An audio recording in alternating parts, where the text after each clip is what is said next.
ایک شخص کے گھر میں رات کو چور گھس آئے۔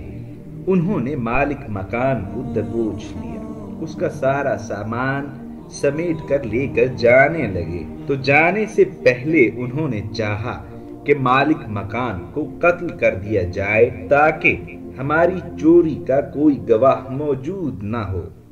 لیکن ان کے سردار کے دل میں کیا بات آئی کہ وہ کہنے لگا کہ اس کا سارا سامان تو ہم نے لے لیا ہے، سو مناسب یہی ہے کہ ہم اسے زندہ چھوڑ دیں۔ اب اس سردار کے دوسرے ساتھی کہنے لگے کہ اے سردار، اگر ہم نے اسے زندہ چھوڑ دیا تو چونکہ یہ ہمیں دیکھ چکا ہے لہٰذا یہ ہمیں پکڑوا دے گا۔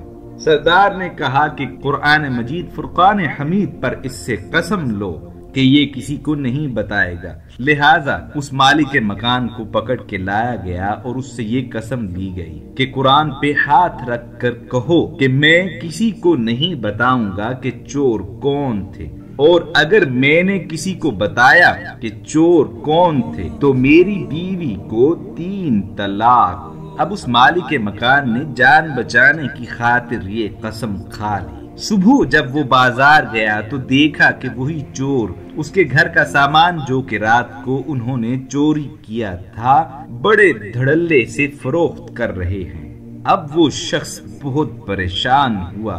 اگر وہ لوگوں کو بتاتا ہے تو اس کی بیوی کو طلاق ہو جاتی ہے، اور اگر خاموش رہتا ہے تو اس کا سامان ضائع ہو جاتا ہے۔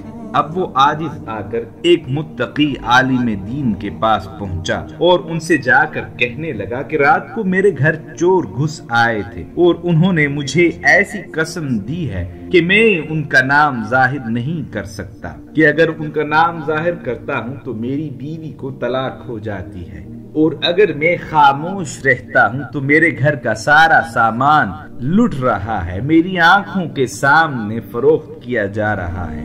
ان عالم دین نے ارشاد فرمایا کہ تم اپنے محلے کے معززین کو جمع کرو، میں ان سے ایک بات کہوں گا کہ جس سے تمہارا سامان بچ جائے گا، تمہاری بیوی کو طلاق بھی نہیں ہوگی اور چور بھی پکڑے جائیں گے، تمہاری قسم بھی نہیں ٹوٹے گی۔ اس شخص نے معززین کو جمع کر لیا۔ امام صاحب نے وہاں پہنچ کر ان لوگوں سے کہا، کیا آپ لوگ چاہتے ہیں کہ اس غریب شخص کا مال اس کو واپس مل جائے؟ ان معززین نے بیک زبان ہو کر کہا، ہاں ہم لوگ چاہتے ہیں کہ اس کا مال اس کو واپس مل جائے۔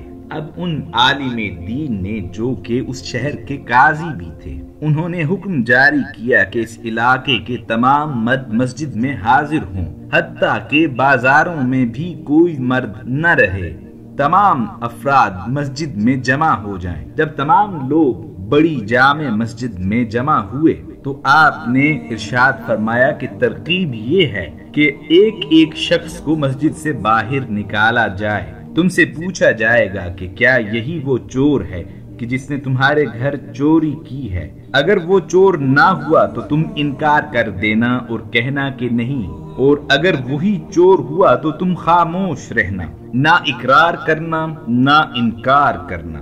اس موقع پر ہم سمجھ جائیں گے کہ یہی چور ہے، سو اس طرح چوروں کا پتہ لگ جائے گا اور تمہاری بیوی کو طلاق بھی نہیں ہوگی۔ سب نے اس تجویز کو سراہا۔ اب جب اس تجویز پہ عمل کیا گیا تو تمام چور پکڑے گئے اور اس بیچارے کو اپنا مال بھی واپس مل گیا، اس کی بیوی کو طلاق بھی نہ ہوئی، اس کی قسم بھی نہ ٹوٹی۔ اللہ پاک نے اپنے بندوں پہ بہت انعام کیا ہے۔ کیا شان ہے اللہ پاک کی کہ اپنے بندوں کے ذہن میں ایسی حکمت والی باتیں ڈالتا ہے کہ کیا کہنے۔ اس واقعے سے ہمیں امت کے علماء کی فراست کا اندازہ ہوتا ہے۔ اللہ پاک ہمیں فراست و حکمت سے سرفراز فرمائے، آمین۔